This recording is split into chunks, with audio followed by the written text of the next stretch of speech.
Hey everyone, this is Alison. Start over. We gotta start over, Paige. I always forget what it's called.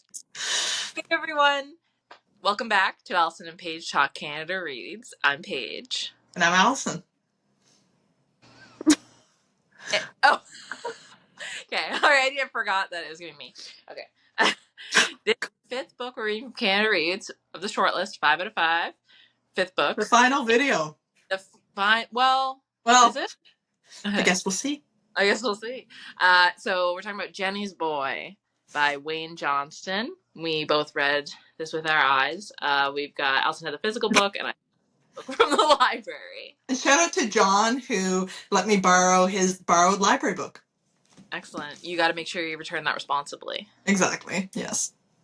To both John and the library. Yes, exactly. It's a double. Right. Yeah. Double.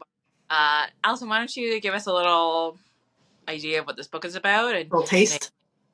Talk a little bit about the author and the champion. All right. So Jennie's Boy is our memoir. Our memoir. Our memoir. See, it's our last video, so we've kind of gotten a bit silly.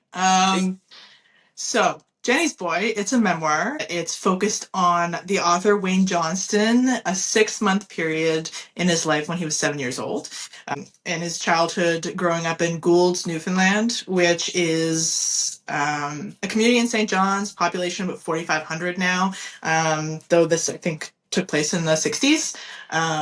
And Wayne is a very sick kid growing up. He has lots of ailments. He's very small and very skinny. Can't really move well on his own. And there's lots of concern that he wouldn't be making it past childhood. And so the book focuses on his family, his mom, his dad, his grandmother, and his 3 brothers, and his kind of tumultuous life during that 6-month period. And so the author, read the book to learn about the author, because it's a memoir, and it's actually the only male author amongst the 5 shortlisted Canada Reads books, which is kind of interesting. But Wayne grew up in Newfoundland. Surprise, surprise. The book is called Jennie's Boy in Newfoundland Childhood. And Wayne Johnston has read several books. By read, I mean authored. And most of them are focused on his home province, Newfoundland. And so we learn a lot about him in the book. And he started out thinking he would go to medical school, but then he decided he was interested more in writing, so he became a journalist and then a full-time writer. So he actually had another novel in Canada Reads in 2003. It was called The Colony of Unrequited Dreams. And Paige, who do you think championed this book? And I'll give you a hint. It's a notable politician. Is it Justin Trudeau? That's right, it's Justin Trudeau. Did you know this? Yeah. Oh, Paige. Here I thought that I'd be fun fact and you'd be like, what? Yeah, no. Okay, anyways, Justin Trudeau, sorry? Yeah, a couple decades ago now. 2003, yeah. Yeah. So that's cool. Yeah, that's really cool. And so, yes, this book will be championed by Linwood Barclay, who's a Canadian. Well, he's born in the U.S., but he grew up in Canada. Thriller author, and you've actually read one of his books, right? Yeah, I think I've read 1 or 2, and I enjoyed them. Yeah.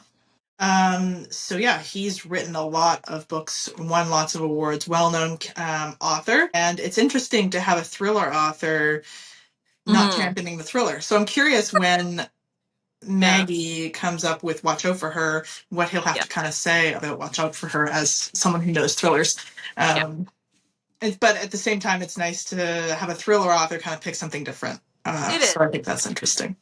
Yeah. Anything else you kind of want to say on the book or anything before we get into more of the spoilery part? I think it's nice to see that there was a lot of representation of non-male authors in Canada Reads this year. 4 books by female authors and 1 by a male author. And no, I'm pretty much ready to discuss it at this point. All right. Let's get into it. If you don't want any spoilers, maybe you plan on reading the book at some point, I would stop here, pause. If my dog was here, pause. And then I'll pass over to Paige to talk a little bit more in detail about the book. And then we'll kind of get into thoughts and themes and that kind of thing. Okay. As Alison said, it's about his life. He has around age 7, a 6 month period from, I think, like kind of fall to spring of one year. And it's kind of basically like he's been sick like most of his life. He's just a kiddo. He's kind of just continuously having these ailments. He's very weak. He barely eats anything. He's really tiny. Can't really grow. He's the second youngest of the siblings. At one point he has this almost like near death experience where he has this like kind of fever, and then he falls and hits his face and breaks his teeth, and then he ends up seeing a doctor and kind of going on, figuring that out. By the end of the book, we kind of get some idea that he's starting to, he's on the mend. And the title of the book is Jennie's Boy. And so he is Jennie's boy. Jennie is his mom. So we learn a lot about his mom and his dad. And he's taken care of a lot by his maternal grandmother, Lucy. Just to talk about those three main people in his life. Jennie, she's his mom. She's very religious. That's like her kind of big thing. And she enables the bad behavior of Wayne's father as well. That's Art. She smokes a lot. She is religious, and she enables him. She neglects him a lot. And then we have Art, the father. He's an alcoholic. He has a gambling problem. He kind of is known to gamble away their rent money. They've moved like 20 times in the past 7 years because they can't make rent. So it's a very unstable situation.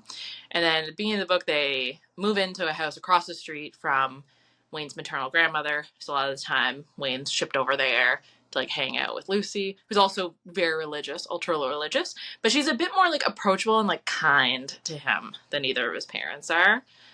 She's a bit more of like a sounding board. Anytime like an incident happens, like he gets sick or his parents fight, the next day he goes over to like his grandmother's house and like tells her all about it. Yeah. So it's basically about this 6 month period and just sort of the ups and downs of his health, a lot of it. Yeah, so everyone's telling him how small and sickly and tiny he is. That was throughout the entire book, like all the comments being like, "Oh, I can see right through you," or like, "If you were tinier, like you would be an ant," like that kind of. I thought that was interesting. Yeah. Like that was sad. They're always talking about him. I think that's why it's like called Jennie's Boy. It's like, oh, Jennie's boy over there. Jennie's boy is like this. Jennie's boy is like that. He's always being talked about, and in relation to Jennie. In relation to Jennie. Yeah. And that definitely, this sort of, when we talked about some of the themes, what do you think some of the themes were? There was definitely a theme of not trusting doctors, which came through for me. I had to kind of like check myself throughout the book a bit because there were some really frustrating dynamics and frustrating situations. And obviously, the family was in a tough situation financially. There were a lot of like dynamics going on that were not very healthy. But there were times where I was quite frustrated. One being the not trusting doctors. They didn't go to the doctor until the whole neighborhood realized that Wayne was sick, so they had to bring all the ice, and they only went because otherwise, what would it look like if you didn't go to the doctor? And they only got the medication for Wayne when the social services person came over. So there's an interesting theme of religion and the role of medicine and religion and kind of that, like, instead of going to the doctor, we'll just pray for Wayne. Especially in a small town in Newfoundland, like, I would have no idea what it's like growing up there, and our maternal grandparents are from Newfoundland. I kind of wished like my grandmother could have read this book just to, like, I'm curious what her thoughts were, because maybe that was common in small town Newfoundland. But I can imagine the way of life and way of thinking is different. But yeah, that stuck out to me as a theme. What other themes did you see in this book? Yeah. One thing that stuck out a lot to me was the idea of like being perceived and being judged by your community. Oh, yeah. Mm-hmm.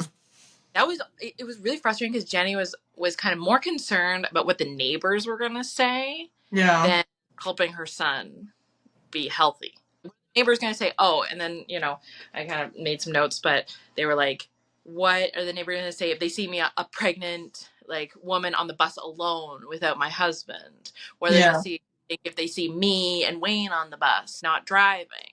They got to drive so they don't have to take the bus so people can't judge them. And then Art's pride was different. It was like, I don't want to ask Ned for money. I don't want to ask him to borrow his truck. It was a different kind of, I think pride is maybe the word. I don't know.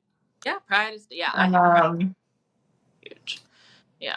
Yeah. Jeez, I just gotta say the bathroom situation was so Oh my God. bad. Oh, God. That was a big part, a big chunk of the book was talking Oh about the my god.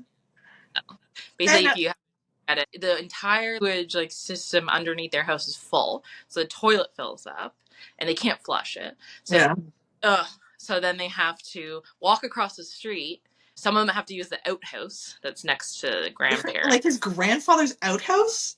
Use the grandfather's outhouse, and only Wayne and Jenny are allowed to go inside to use the bathroom. And of Yeah. course, it's winter, so they're trudging through the snow in the winter, in the middle of the night, and And he was like oh watching out the window because like Wayne couldn't sleep, so he would just watch them trudging back and forth. And yeah, it was a mess. It was a mess. Yeah.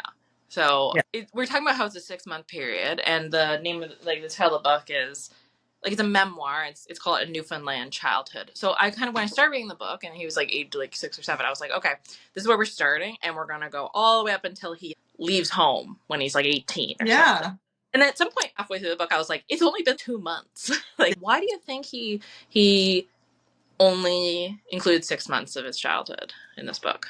yeah. I did think about that after I finished the book, and I do think it was because his grandmother was such an important part of his life. And the fact that they moved nearby to her and then she passed away and they kind of built that relationship over that period of time. I think that was a really important relationship for him. And so he kind of wanted to focus on that. It seemed like a lot happened in that period of time. Like he went True. to the doctor for the first time. And I also read somewhere online that the author almost called it Lucy's Boy. Um, Oh yeah. Okay. Okay. Get it. Yeah. so I can see why it was maybe just focused on that period of time. I was kind of hoping there'd be a little more about Newfoundland. I feel like I wish I'd learned a little more about Newfoundland in this book. Mm-hmm. But yeah, I think that's why. That's because his relationship with his grandmother.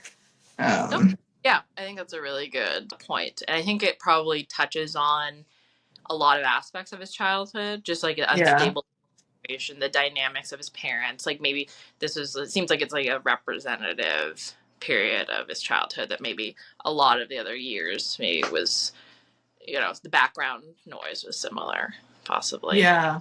Maybe it was like a really like a good sampling of Yeah. the dynamics in his childhood and some of the events that were key to him. And another thing I noticed that Art and Jenny.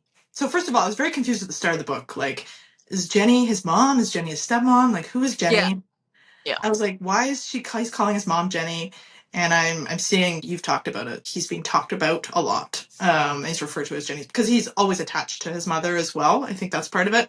Right. Kind of Craig touches on that too. He calls Wayne mommy's boy or Lucy's boy, Jenny's boy. The dynamic throughout the book of Jenny and Art arguing, Jenny ripping into Art, and then forgiveness. Oh no, you're a great man, like da da da. It's like that cycle of breaking him down, then building him back up, and then all is forgiven. Yeah.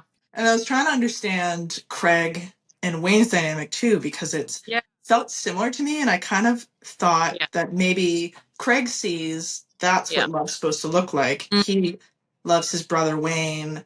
Let me Mm-hmm. rip into him, rip into him, and rip into him, and then tell him everything's okay, hug him, love him. That kind of Mm. dynamic, and wonder if he's mirroring that. Yeah. And also, I feel like Craig, I think he's one of the older kids, if not the oldest. No, Um, no, the oldest is Ken. Ken, Craig, Wayne, and yeah. Brett. Ken has a very like small role. He's usually very calm and stuff. He is very But Craig, I quiet. think, feels like he doesn't have much control. He was so frustrated when Art left them in the car when he went into Crystal. Yeah. And so maybe part of the control is taking it out on Wayne. He's like, I can't control anything in my life, but so I'm just going to take out my frustration on, the Yeah. weakest in our family, which is Wayne. Yeah. Um, oh Yeah. my God, when he left them in the car and went to the bar, I was like, Yeah. That sucked. Yeah. yeah, Uh, yeah, and I appreciate that in this book, we were talking about Newfoundland, and it's set in Newfoundland. It's like we're from Nova Scotia, and sometimes they're like a little bit forgotten. So it was good that this is give me a little bit of insight into that. And, as you said, our maternal grandparents are from Newfoundland, so we have that connection. So that was nice to see. Definitely. Yeah, I like to read about the Atlantic provinces. definitely. Yeah. So there are a lot of characters in this book. I feel like we learn a lot about the different characters in the book. There's some good like character development, I guess. Like I think you have to in a 6 month period. You have to get to know the characters a little more. So I'm Mm. curious if any of by characters, I mean they're real people, but I'm calling them characters in this case. It is a memoir. Um, did any one of them stand out to you, and if so, why? Yeah, I think I really liked Wayne and Lucy's relationship, which, Mhm. I mean, he cherished that relationship, so that speaks and sort of shines through when you read the book. A Um, glass of quick.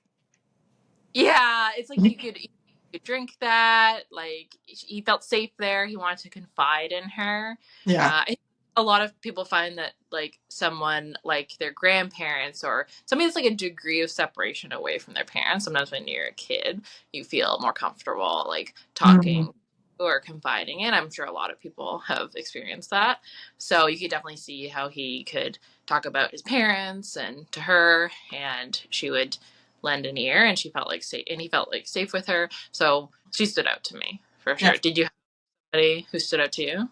I mean, I guess it was kind of the relationship between Craig and Mm. Wayne, just because Mm. siblings and kind of like navigating this like unstable situation, and so yeah, it was interesting to see how like Wayne handled that, but you also saw Craig and how he handled it. Brian and Ken were kind of less Mm. focused on, but yeah, he was an interesting character, kind of navigating being a bit of an older kid, and then he was trying to be rebellious. Like he was trying to kind of lead some of the charge of, no, we're not going with you. You're just going to trick us into going to the crystal and that kind of thing. So Yeah. he stood up a bit more for Wayne. And so, yeah, I thought that he was an interesting character. I also, yeah, meant to ask what you thought of that Craig Wayne dynamic. Yeah, I think it's key that they're like next to each other in the birth order. Yeah. Let me just double check that that's true because I wrote it down. Yeah, they're next to each other in the birth order. So I think, as you said, like Craig isn't. Oh, nice. I think that's Ken, the glasses. Makes sense. And Yeah. then Wayne. Aw, yeah, he's so small. Yeah. Yeah, so He's so I cute. isn't gonna pick on Ken because Ken's Yeah. bigger, and he's not gonna pick on the baby Brian. Yeah. So on the one who maybe thinks he can take it mentally, like Yeah. because he's not the youngest. Um, so I think that was key that they're like next to each other in birth order.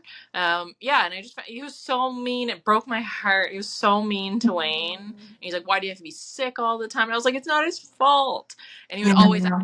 say sorry and hug him and make him feel better. And that was just like very frustrating. But it's true, like what you said, where that's exactly what happens between his parents, and that's just what he knows to do. So Yeah. that was bad. And I think Uh, he saw like how much his parents were struggling. Like Craig saw that Wayne's sickness and stuff was putting stress yeah, on them. And so yeah, he wanted to try and eliminate that stress and was like, it's Wayne's fault, that kind of thing. So, yeah, yeah, it was tough. And I'm so curious at the end of the book, he talks about thanks to Jennie and to my dad and my family for helping me write this book, like to bring back some of those memories. And I'm so curious what his family thought of this book. But yeah. yeah, I Definitely. guess I'll have to, I mean, I may not know, but My it's nice my that they were open to helping him write this memoir. So, something that stood out to me is whenever I read a memoir, I always kind of wonder where did they get these? How did they recall these memories? Because can you recall a like 300-page book worth of your life between like at age 7? no, I It'd be don't think so. Sorry, what? um, it'd be difficult. Mhm. So I'm kind of like wondering. Every story has two sides. And I'm just wondering exactly, not that I'm doubting what he's saying, but I think he definitely had to connect some dots somewhere in order to make the story. Maybe he talked to his mom and dad. I'm I just not think sure. so. That was implied at Yeah, the end of the book. He was like, like how to write. Yeah, like thank you. um, "Yeah, I owe an unpayable debt, da da da, to the dozens of people who, without knowing, loaned their memories to the writing of this book, especially Yeah, Lucy, Jennie, my father, blah blah yeah. blah." Well, I don't want to say blah blah blah, but yeah, They're all important individuals. So that was one thing that stood out. I was like, because there's a book that is one of like the gold standards for like memoirs that I've read in recent times that stands to me is Educated by Tara Westworth, I think her name Mm. is. You know the book. Yeah. And she is someone who like her whole life has kept journals. So I feel like for her, I feel like more confident in like Interesting. Yeah. the events and what they happened. Whereas this is like it's a 7-year-old, like how close to reality is this? I'm not saying it's far from reality, but it's just something that stood out to me. There may be more creative liberties. Yeah, I Um, thought it'd be more creative yeah. liberties. Yeah, Yeah, that's interesting. Yeah. yeah, yeah. I couldn't write a book about being 7, I don't think, but I think you can kind of like, okay, these things happened and kind of Yeah. pull some of those and maybe like, yeah. Especially where there was major things like him almost drowning, the bathroom being broken. Like you could, those are like things that might stand out, and not only in his mind, but his dad's mind, his mom's mind, and Yeah. all of that. So some things like that, but maybe the more mundane things, I was like, did this happen in this order? All of that. Yeah. Yeah. It's Yeah, probably not like 100% accurate, but it's yeah, it's quite close probably, or quite yeah, like realistic, I guess is maybe the yeah, word. yeah. Yeah. Yeah, it's interesting. Well, we should talk about how this relates to the overall theme of a book every Canadian should read. What do you think? Yeah. I don't think it doesn't fall under that. I I I really appreciate like how it's based in Newfoundland, as I already said. Yes. Like the Atlantic provinces, and especially like I find Newfoundland can be forgotten in this like discourse and conversation about Canada and being included in Hmm. stories and mainstream media. I think Nova Scotia and Halifax are kind of the ones that of the Atlantic provinces are most talked about, and then sometimes the others get forgotten, and even Nova Scotia gets forgotten. So I appreciate that and that bringing that to the mainstream. This book, I think it's just a bit of a narrower. It was narrow in the narrow perspective, and maybe a little too niche almost. Mm. Be like broadly read and like being a book every Canadian should read. I think it was a good book. I enjoyed reading it. I wasn't like, oh, I have to keep reading that. Like I enjoyed reading it. But it wasn't my absolute, it definitely wasn't my favorite of the ones I've read so far, unfortunately. What do you Yeah, I was think? kind of neutral in the book. Like I was like, oh yeah, like there's definitely some interesting components to this book, but with this theme, I think what I want to feel is I finish a book and I have a strong takeaway from the book. Like, okay, I learned this, or I feel this, or this changed, or something. And I didn't feel that when I finished this book. I was like, okay, I know a lot about this very specific story, but I'm not sure that I can draw a lot from it Mm, other mm, than, some, I mean, obviously, Wayne overcame a lot. And yeah, there's something just like what you said about life in Newfoundland, which is really important, often a forgotten province. Um, but yeah, it's hard, especially when you compare it to the other books. But yeah, also, yeah, I don't necessarily think it fits the overall theme well. Though it's not a bad yeah. book. It's a good book. No, Like I yeah, enjoyed the book. exactly. Yeah. Yeah. And then there's the sub theme of changing the narrative, a book that changes the narrative. What Mm. would this change? I didn't think it really changed a narrative. I think that Wayne is very lucky that he survived all that. He overcame some really tough circumstances, but I'm not sure it's a narrative changer for me. Mm, yeah, What do you think? yeah. If there was a narrative that it does change, it would probably be something about like I don't know if it changed. Yeah, I don't know if it changes the narrative. I kind of I'm just circling back again to Newfoundland not being talked about enough, and maybe sort of just bringing that a little bit to light. But it doesn't necessarily reflect life in Newfoundland. Like maybe this It's an same. experience of life in It's Newfoundland. Like it is his experience of his life in yeah. Newfoundland, but I don't want to invalidate that. no. I just don't necessarily think it fits in. I don't think it changes the narrative necessarily. Yeah. Yeah, I agree, and I'm curious what Linwood Barclay like him championing the book, and maybe he brings in a different perspective that we didn't chat about or is not seeing. I'm looking forward to hearing that and hearing him champion it. Yeah, definitely, because where he's an author, I think he's gonna maybe able to think outside the box or sort of contribute to that. Yeah. Uh, yeah. Cool. Yeah. Uh, Well, that well, was, oh my god. Well, we did 6 videos. We did the long list video and the 5 shortlist videos. We've come a long way in terms of our comfort on camera and getting this dynamic down. So this is just something Paige and I thought would be fun. Paige read all the Canada Reads books last year, and I was like, I want to do that too. Maybe we should just do some fun videos just for fun. So hope you've enjoyed them, and we might do a couple more videos. We'll kind of just see how it goes. But Paige, did you want to say anything to our dedicated reader, not readers, listeners, watchers? yeah, thanks so much for everyone who's tuned in. Like, we really are doing this for fun, and it's kind of fun to hear people's thoughts, getting like a text or a phone call about people's thoughts. And I think we've sort of incorporated a little bit of that in that sort of, Here's um, Paige's phone number if you want to call her about yeah, her books. just to hear about people's thoughts, and really appreciate they following along, whether you're reading the books or not. And yeah, I think we're gonna kind of continue to ponder this. The Canada Reads event itself starts, I believe, March 17th to 20th. So that is going to be something that, all the champions will be debating books each day when the books gets eliminated. So pretty quickly we'll find out who the Canada Reads champion of 2025 is. So stay tuned for that, and maybe you'll hear from us before that a little bit more. Okay, thanks everyone. Thanks, everyone. Bye. Happy reading. Bye.